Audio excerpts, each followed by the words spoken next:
Bom, pessoal, iniciando mais um vídeo aqui de acompanhamento, a gente vai falar sobre o VGHF11, que é um fundo, que é um hedge fund, é um fundo imobiliário de hedge fund, que é uma categoria de papel, mas vocês vão ver que ela é um pouco diferente dos outros papéis. É o primeiro tipo de hedge fund que eu estou trazendo aqui para o canal. Vou trazer também o da Kinea para acompanhar. Se vocês tiverem mais algum hedge fund para trazer para vocês, deixem aqui nos comentários.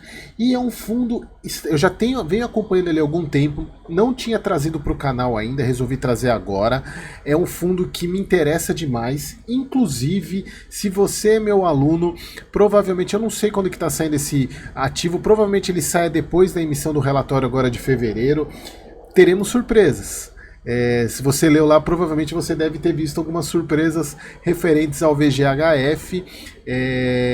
Aliás, se você quer ser meu aluno, receber o relatório de recomendação, ou você assina o plano Plus aqui do YouTube, ou seja meu aluno. Obviamente, como sendo meu aluno, você vai aprender a calcular preço, a fazer, é uma baita mentoria. Já eu vou divulgar, porque eu vou abrir as vagas agora em fevereiro, no dia 28, mas é uma baita mentoria, assim, está indo para a terceira turma, é um projeto, acho que é o projeto da minha vida. Mas vocês vão ver que, então se você tiver interesse, obviamente, o link da pré-inscrição da terceira turma está aqui embaixo. Então o VGHF é um baita fundo imobiliário, assim, eu gosto bastante dessa filosofia de hedge fund. Obviamente a gente tem que tomar alguns cuidados, porque é um pouco mais difícil de analisar, por causa da quantidade de ativos que ele tem. Mas é bem interessante, então vamos para o relatório gerencial. E a Valora tem se mostrado uma baita gestora nos últimos tempos aí. Então, vamos lá, o relatório agora é de dezembro. Eles colocam aqui, é bom porque tem alguns fundos que não fazem muito dessa parte de cenário macro, já vão direto ao ponto. Eu gosto bastante também quando é assim, se o fundo ele tem informação relevante para colocar.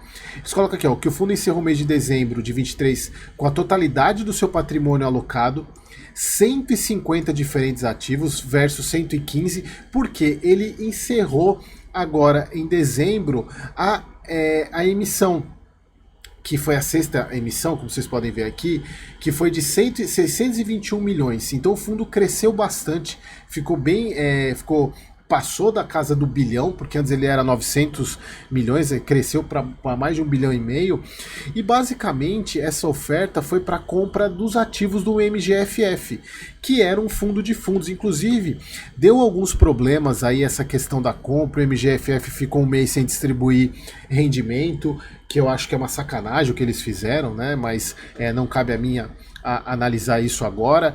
Eu era cotista do MGFF, inclusive ele era na carteira do canal. Quem acompanha a carteira do canal sabia que eu era, mas eu saí já faz algum tempo dele. Foi bem antes, inclusive, dessa compra dos ativos do MGFF pelo VGHF. Então, deu alguns problemas, em princípio, principalmente agora na questão da declaração de imposto que vai ser feita agora em abril, né?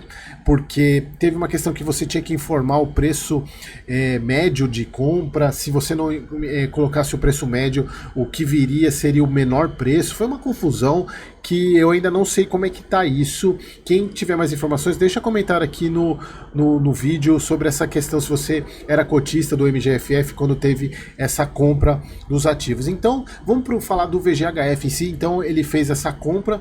Eles colocaram aqui, que 621 milhões foram referentes à aquisição de todos os ativos do MGFF e 33 milhões de dinheiro novo através do exercício de direito de preferência de subscrição de novos investidores. Ainda no final do mês, o fundo possui um total de 68 milhões de operação de venda e recompras são custo médio de CDI mais 72, super tranquilo a questão das compromissadas. A distribuição, só para lembrar aqui, só para ver, ele cobra 0,90 de taxa de administração, tem taxa de performance, mas pelo fato de ele ser um hedge fund, talvez até justifique, mas por ser fundo imobiliário, para mim continua não justificando.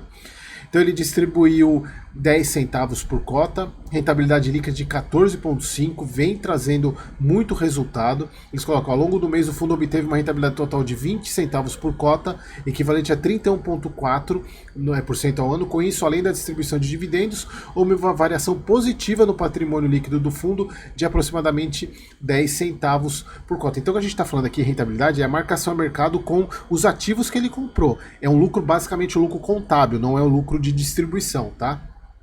Obviamente, isso é um ponto que eu vou falar mais para frente para vocês, que isso pode se tornar um lucro caixa. A gente já vai falar um pouco sobre isso. Então eles colocam aqui a relação das alocações, foi de total de 654 milhões, os ativos-alvo, que foi basicamente a compra de todos os ativos dos fundos, a carteira de fundos do MGFF. E aí que é um ponto é o seguinte, ele tem essa distribuição, como a gente vai ver daqui a pouco, ele divide o fundo entre uma carteira de renda e valor. A carteira de renda são ativos que vão gerar renda para o fundo. E a carteira de valor é aquela que o fundo faz ganho de capital, ele compra e vende. Então ele coloca aqui, ó, que a distribuição entre as carteiras de renda e valor teve alterações significativas no mês devido à aquisição do MGFF, que era composto na sua totalidade de fundos imobiliários. A participação de cotas do fundo imobiliário passou de 15,1% para 49%, para 50%. E essa parte, ela é da carteira de valor, que eles consideram como a ideia entre 25% a 30% dessa carteira. A gente vai falar um pouco disso, qual que é a expectativa, por isso que eu quero continuar acompanhando esse fundo, porque talvez venha coisa boa aí. Aí eles colocam aqui que ao mesmo tempo a carteira de renda passou a representar 52%, antes era 82%, até porque com o aumento da carteira de valor, a de renda obviamente reduziu. Então eles colocam que o foco da gestão nas próximas semanas é buscar reequilibrar a carteira entre os ativos de renda, que a ideia é ter 70%, 75% e atualmente está com 52%, e valor de 25% a 30%, que atualmente está com 50%. Então ele deve vender muito fundo imobiliário nas próximas semanas aí para readequar, e aí que talvez esse lucro contábil passe a se tornar um lucro caixa. E aí teremos distribuição. E eles colocam aqui que destacamos que continuamente o número de cotistas chegou a 340 mil cotistas, por isso que também é um dos motivos que eu trouxe aqui para analisar, é muito cotista, liquidez de 3,7 milhões. Eles colocam, de eventos subsequentes, nos primeiros 7 dias do ano até o dia 10 de janeiro, o fundo vendeu um total de 62 milhões em cotas de fundo imobiliário, como ganho de capital, em sua linha de estratégia de cotas de fundo, que ele já, então na verdade ele já começou a vender agora nas primeiras semanas nessa estratégia para rebalancear a carteira. Então, na verdade, ele já vendeu aqui dessa compra praticamente 10%. Se a gente for pensar aqui, ele estava com 49%, então provavelmente aqui já tenha descido aqui para uns 40%, quem sabe. Então ainda tem mais uma pancada aí para vender nos próximos meses. E aqui, como vocês podem ver, eu acabei esquecendo de falar até a explicação do que é o hedge fund. O hedge fund, isso aqui tinha que estar no começo do vídeo. Esse fundo, como vocês podem ver aqui, ele tem uma amplitude muito grande de ativos que ele pode investir. Basicamente papel. Ó, ações imobiliárias, debêntures imobiliárias, participações... Deixa eu até pegar aqui a outra... Aqui, ó. Ativos-alvo, ações imobiliárias, debêntures imobiliárias, participação em SPE... cotas de FIP imobiliário, cotas de FII imobiliário, CEPAC, cotas de fundo imobiliário, CRI, cotas de FDIC, letras hipotecárias, letras de crédito imobiliário, letras imobiliárias garantidas e outros títulos imobiliários. Ou seja, uma vasta participação em papel, mas não CRI. Ele tem CRI na portfólio, é a maior parte do portfólio dele, mas ele pode investir em ação de empresas, ele pode investir em FDIC, fundos de direito creditório. Então ele tem, por isso que é chamado de hedge fund, né? Então ele tem uma possibilidade muito grande de investir em outros ativos. E aqui a gente for ver, basicamente, grande parte da carteira dele é de CRI, mas nenhum deles com muito PL, né? Olha, o máximo aqui é 3,12 do PL. Olha só, a parte de CRIs, a parte de FDIC, a parte de fundos imobiliários que cresceu absurdamente comparado com os meses anteriores por causa, de fato, do crescimento da compra dos fundos do MGFF, a parte de ações, que eles têm de ações, e a parte de SPE de participação. Cadê a parte de FDIC? FDIC eu falei? Ah, FDIC está aqui, parte de fundo de investimento de direito creditório. Então a gente pegar aqui na questão da taxa média, na parte dos CRIs, IPCA 8,48, CDI 4,3, e se a gente pegar atualmente, ele fechou, quer ver? Deixa eu pegar aqui, é o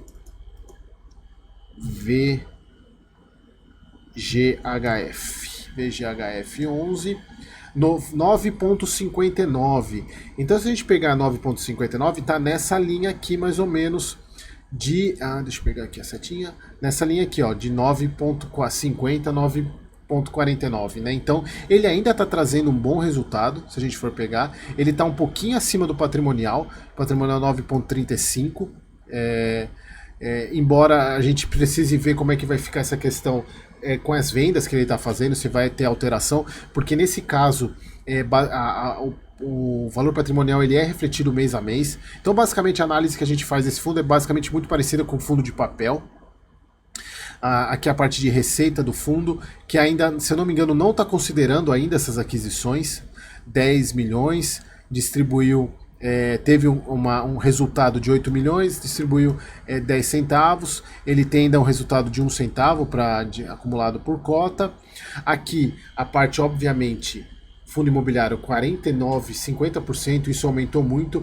Com as vendas que ele já fez, agora no primeiro mês, isso já vai mudar no próximo mês, e se ele tiver novas vendas aí também nos próximos meses, para voltar à adequação. E aqui aquela alocação, que essa é a ideia que o fundo tem de estratégia, 52,47, obviamente toda a parte de fundo imobiliário comeu tudo isso da parte de valor, então eles precisam reduzir essa parte de fundo imobiliário aqui, que é a parte de renda, né? Então eles precisam reduzir. Aqui todas as movimentações que o fundo fez, aqui não tem nem o que falar, né? Porque todas as movimentações de fundo imobiliário basicamente foram as compras do VGHF.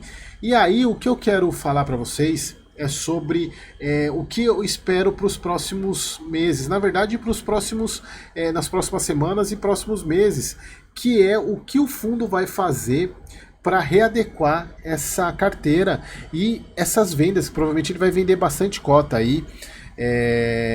E vamos ver como teve a valorização desses fundos, né? Até o IFIX fechou em 15,5 de valorização. Como ele teve valorização, pode ser que tenha um incremento interessante de resultado aí para os cotistas, e você, meu aluno, aí dê uma olhada no relatório que você vai ver coisa interessante aí, tá bom? Então eu espero que vocês tenham gostado. Vai entrar mais um, eu vou ver se eu faço mais um hedge fund aqui para trazer para vocês, o da Quineia, e espero você no próximo vídeo.